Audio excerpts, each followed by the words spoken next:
Hello student, welcome back to my channel. Today we shall start a new chapter from ICSC 10 Mathematics, Ratio and Proportion. Today we will discuss the basic concept of ratio. In the next video of introduction, we can discuss the brief or basic introduction of the proportion. So let's start. बहुत सारा request आ रहा था ratio and proportion के लिए, तो इसलिए आज से हम रेशियो एंड प्रोपोर्शन स्टार्ट कर रहे हैं. एक बात समझ लो, हमने अभी तक जितना भी वीडियो अपलोड किया हुआ है किसी भी चैप्टर का, उसके बाद वाला जो वीडियो है वो भी अपलोड होगा.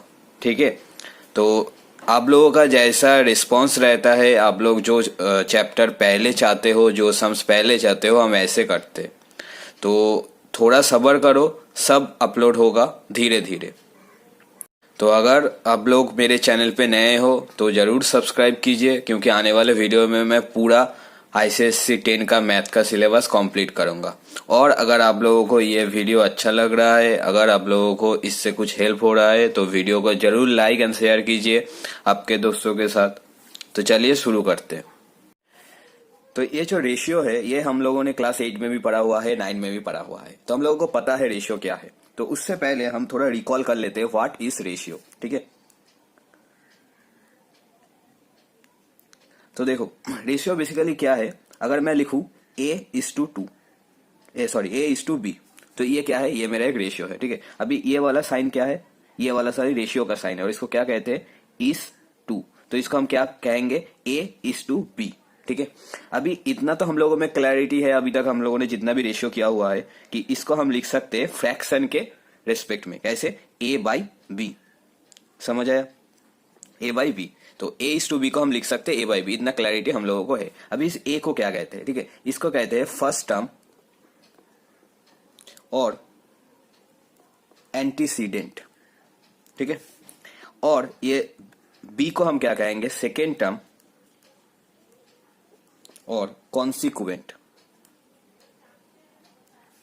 ना यहाँ पे जो फ्रैक्शन वाला कॉन्सेप्ट है वही होगा. ठीक है, यहाँ पे B का वैल्यू कभी भी 0 नहीं होगा, तो B never 0, not equal to 0. क्यों, तुम सोचो, अगर यहाँ पे अगर हमने B का वैल्यू 0 बैठा दिए तो क्या होगा, समथिंग बाई 0. ठीक है, ये क्या हो जाता है, ये इन्फिनिटी हो जाता है, तो ये पॉसिबल नहीं है. That's why B never be 0, the value of B should not 0.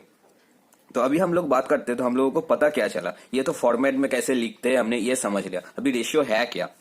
Suppose मेरे पास 3 kg है और मेरे पास 5 आवर है. क्या मैं इन दोनों में रेशियो कर सकता हूं, नहीं कर सकता. क्यों नहीं कर सकता, क्योंकि ये दो चीज अलग अलग चीज है. ये वाला टाइम है और ये वाला वेट है. तो अभी तो हमको रेशियो पता चला, इट इज एन कंपैरिजन.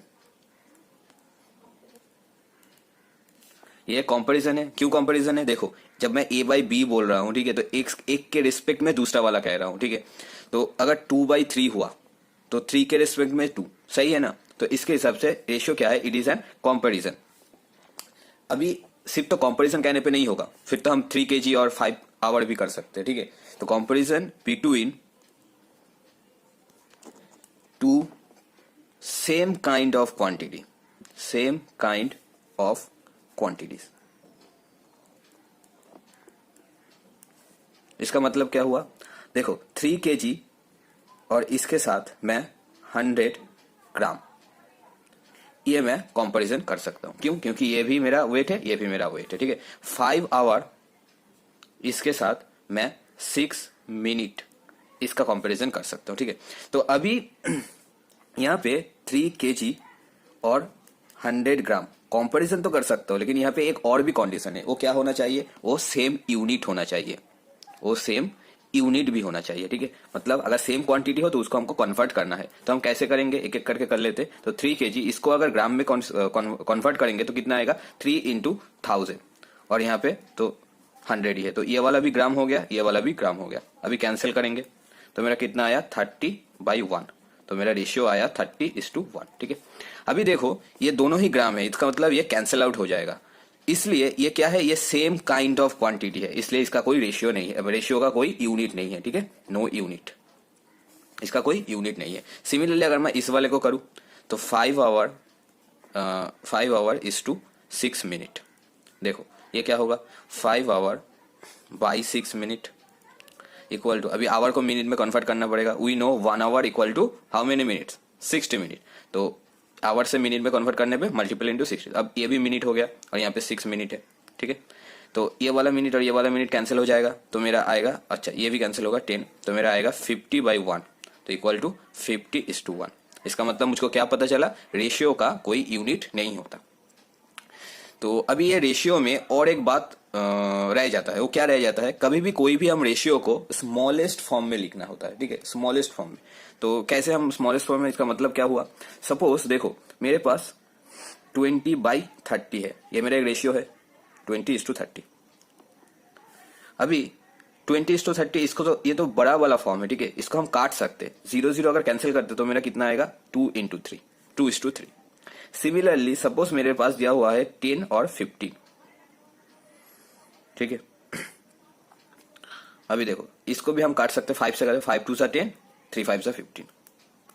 तो बहुत सारा रेशियो होगा जिसका हम अगर स्मॉलेस्ट फॉर्म में लिखेंगे तो वो सेम आ सकता है, अगर नहीं भी आ सकता है, लेकिन हमको स्मॉलेस्ट फॉर्म में लिखना है, ठीक है। और क्यों लिखना है, क्योंकि ये सब क्या है, ये सब को प्राइम्स है। को प्राइम्स नंबर कौन होता है, जिन लोगों का सिर्फ HCF 1 होगा, उसको ही हम को प्राइम कहते हैं। फॉर एग्जाम्पल देखो अगर मेरे पास दिया होता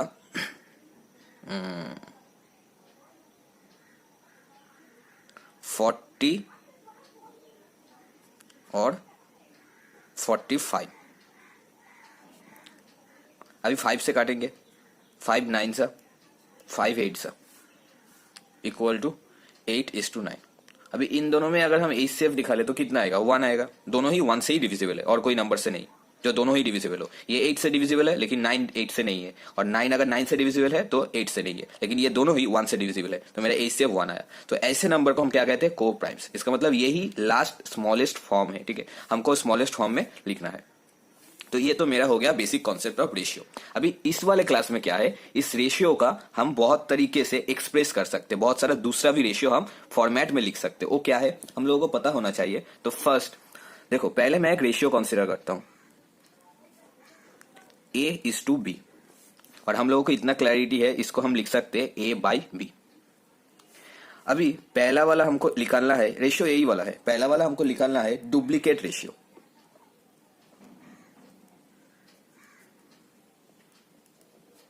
ये डुप्लीकेट रेशियो क्या है, ये जो A/B है इसका डुप्लीकेट रेशियो होगा A²/B²। इसका मतलब A²:B²। फॉर एग्जाम्पल देखो अगर मेरा 2/3 2:3 मेरा रेशियो है, ठीक है, तो इसका डुप्लीकेट रेशियो मेरा कितना आएगा, 2² :3²। इसका मतलब 2 2 सा 4 3 3 सा 9। तो फर्स्ट टर्म का स्क्वायर टू सेकेंड टर्म का स्क्वायर करने पे मेरा डुप्लीकेट रेशियो आता है। तो दूसरा वाला क्या है, दूसरा वाला है ट्रिप्लीकेट रेशियो।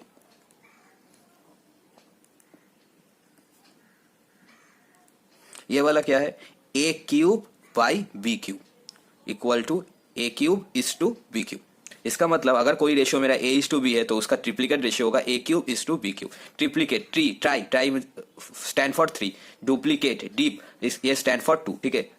तो ये 2 है, ये 3 है। तो सिमिलरली अगर यहाँ पे मेरा 1, अच्छा 1 से कॉन्फ्यूज होगा, 2:3 ले लेते हैं फिर से, ठीक है। तो इसका ट्रिप्लीकेट रेशियो क्या होगा, 2³:3³। तो 2³ कितना आता है, 2 2 सा 4 4 2 सा 8 2 3 3 सा 9 3 9 सा 27। तो 8 × 27 समझ आया। इसके बाद वाला हम रेशियो क्या निकालेंगे, सब डुप्लीकेट रेशियो।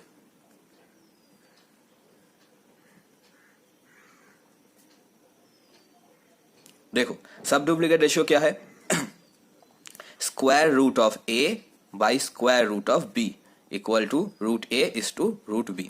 तो अगर कोई रेशियो मेरा A:B हुआ तो उसका अगर हम स्क्वायर रूट कर देंगे first term and last term को और सेकेंड टर्म को, तो हम लोगों को ये वाला रेशियो मिल जाएगा। तो क्वेश्चन ऐसे ही पूछता है, कोई भी एक रेशियो दे देता है, ठीक है। फॉर एग्जाम्पल अगर मेरे पास है 16:25, तो इसका सब डुप्लीकेट रेशियो क्या होगा, तो √16 √25। तो 4 4 जो 16, तो ये स्क्वायर रूट है, हम लोगों को पता है स्क्वायर रूट से नंबर कैसे बाहर आता है, तो यहाँ पे 4 होगा और ये 5 5 25 5 होगा। ठीक है, तो अभी इसके बाद हम क्या निकालेंगे, सबट्रिप्लिकेट रेशियो।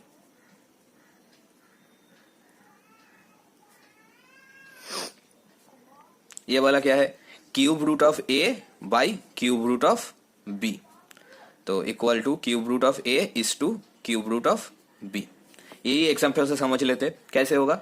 सपोज मेरे पास दिया हुआ है 8:27, यही दिया हुआ है, तो इसका सबट्रिप्लिकेट रेशियो होगा, कितना होगा, cube root of 8 is to cube root of 27। तो इसको करने पे क्या आएगा, इसको करने पे आएगा 2 आएगा। ठीक है, तो 8 को हम 2 इंटू 2 4 इंटू 2 8, 2 2 4 4 2 8, तो वहां पे 3 2 है, अभी इसका पावर 3 है, तो इसके अंदर से 3 नंबर में से एक नंबर आएगा, यहाँ पे जो पेयर होगा वो 3 नंबर का होगा, 3 नंबर से एक नंबर बाहर आएगा इस रूट के। ठीक है, तो यहाँ पे 2 आएगा, इस 2 अभी 27 है, इसको भी सेम तरीके से करेंगे, 3 3 9 3 9 27, तो इसका मतलब यहाँ पे से 3 बाहर आएगा। तभी इसके बाद हम क्या करेंगे, इसके बाद वाला जो है वो मेरा है रेसिप्रोकल रेशियो।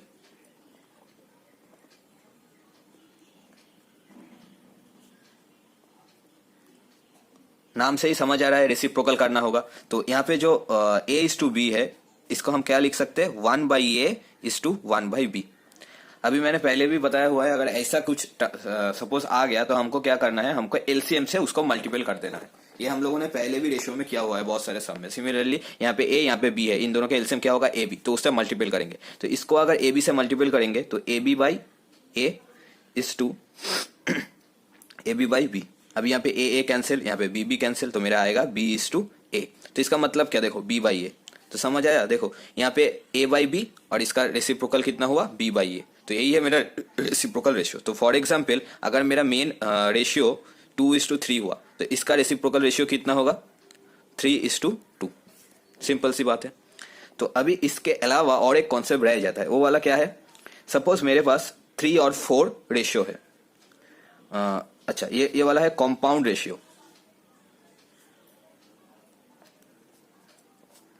मेरे पास रह जाता है, फॉर एग्जाम्पल मेरे पास a बाई b, ठीक है, a इज टू b, अच्छा c इज टू d, ये c बाई d होगा, और e is to f equal to e by f होगा। अभी यहाँ पे 2 हो सकता है, 3 हो सकता है, या उससे ज्यादा भी हो सकता है, कॉन्सेप्ट हमारा सेम है। तो इसका कंपाउंड रेशियो कितना होगा इन तीनों का लेके, ठीक है, कुछ नहीं करना, क्या करना है, सिर्फ मल्टीप्लीकेशन करना है, a by b into c by d into e by f equal to a c e by b d f। इसका मतलब क्या हुआ, जो फर्स्ट टर्म है उनका मल्टीप्लीकेशन इज टू, देखो फर्स्ट टर्म है इनका multiplication a c e is to b d e, second term का मल्टीप्लीकेशन b d f। तो ये वाला मेरा कंपाउंड रेशियो है। तो ऐसे हम कर सकते हैं। अभी इसका जब हम करेंगे, फॉर एक एग्जांपल ले लेते हैं, ठीक है, जो हम करेंगे वहां पे हमको लेना पड़ेगा, क्योंकि हमको स्मॉलेस्ट फॉर्म में दिया होगा। सपोज कहीं पे दिया हुआ है a इज टू b 2:3 और कहा गया है फाइंड a प्लस b और a माइनस b, और हाँ a माइनस b, कुछ भी दिया हो, कैसे निकालेंगे। तो हम यहाँ पे 2 बैठा देंगे और यहाँ पे 3 बैठा देंगे। देखो a इक्वल टू 2 और b इक्वल टू 3, तो हम बैठा देते, तो 2 प्लस 3 2 माइनस 3 इक्वल टू 5 और ये -1। तो मेरा कितना आया आंसर, -5 आया। और अगर हम इस 2 में लिखे, अगर मुझको ऐसे दिया होता तो मेरा आता 5:-1, ठीक है। लेकिन ये वाला जो हमने मेथड किया ये रॉन्ग मेथड है। क्यों है, बिकॉज मैंने क्या बोला, मैंने बोला कोई भी एक रेशियो, सपोज 20/30, इसका मतलब क्या, 2 इंटू 10 3 इंटू 10। अभी ये 10 10 कैंसिल आउट होगा, इसलिए 2/3। तो यहाँ पे जो 2:3 दिया हुआ है, इसका मतलब ये 2 नहीं है। अगर तुम समझने के लिए समझो, अगर ये राम का एज है, ठीक है, और ये सैम का एज है, तो इन दोनों के एज में रेशियो कितना है, 2:3। तो अभी क्या मैं कह सकता हूँ, राम का एज 2, राम का एज 2 नहीं, राम का एज कितना था, 20 था। हमने ये रेशियो निकाला, स्मॉलेस्ट फॉर्म में निकाला, तो इसका मतलब इन दोनों के साथ कोई एक कॉमन नंबर मल्टीपल में है, हमको पता नहीं है वो नंबर कितना है। इसलिए हम क्या नहीं कर सकते, हम डायरेक्ट इसका वैल्यू 2 और 3 नहीं ले सकते, हमको यहाँ पे के मेथड लगाना होगा, और हम कह सकते हैं एक कांस्टेंट लेना होगा। कैसे, देखो आंसर सेम ही आएगा, ठीक है। ये जो a बाई बी है ये मेरा 2:3 दिया हुआ है, ठीक है। तो इसको हम कह सकते हैं a equal to 2k and b equal to 3k, where k is a constant, and k not equal to 0। अभी यहां पे बैठाएंगे तो मेरा क्या आएगा, a plus b and a minus b. देखो अच्छे से देखो, a का वैल्यू मेरा कितना था 2k प्लस 3k, और a का वैल्यू फिर से 2k माइनस 3k, तो इक्वल टू 3 प्लस 2 5k और ये माइनस k। अब ये k कैंसिल होगा तो मेरा आएगा 5/-1। तो मेरा देखो सेम ही आ रहा है। तो मेरा अगर मैं रेशियो के फॉर्मेट में लिखूं तो 5:-1, लेकिन मैं डायरेक्ट a का वैल्यू 2 और b का वैल्यू 3 नहीं ले सकता, क्योंकि o मेरा स्मॉलेस्ट फॉर्म में दिया हुआ है, उसके साथ कुछ नंबर था जो मुझको कैंसिल आउट होके आया है। तो ये बात समझ के हमको k या और कोई भी कांस्टेंट, जनरली k ही लेते, तो इससे हम करेंगे, नहीं तो हमारा मैथ गलत हो जाएगा और हमको मार्क्स नहीं मिलेगा। समझ आया? तो ये था बेसिक रेशियो वाला पार्ट। अभी नेक्स्ट इंट्रोडक्शन में हम लोग करेंगे प्रोपोर्शन वाला पार्ट, ठीक है। Thank you. आई होप आप लोगों को ये पसंद आया। अगर आप लोगों को ये अच्छा लग रहा है तो like and share my video to all your friends, and channel को सब्सक्राइब करना मत भूलना, और साथ में ही उसके बाजू में जो बेल वाला आइकॉन है उसको प्रेस जरूर करना for our new updates. Thank you.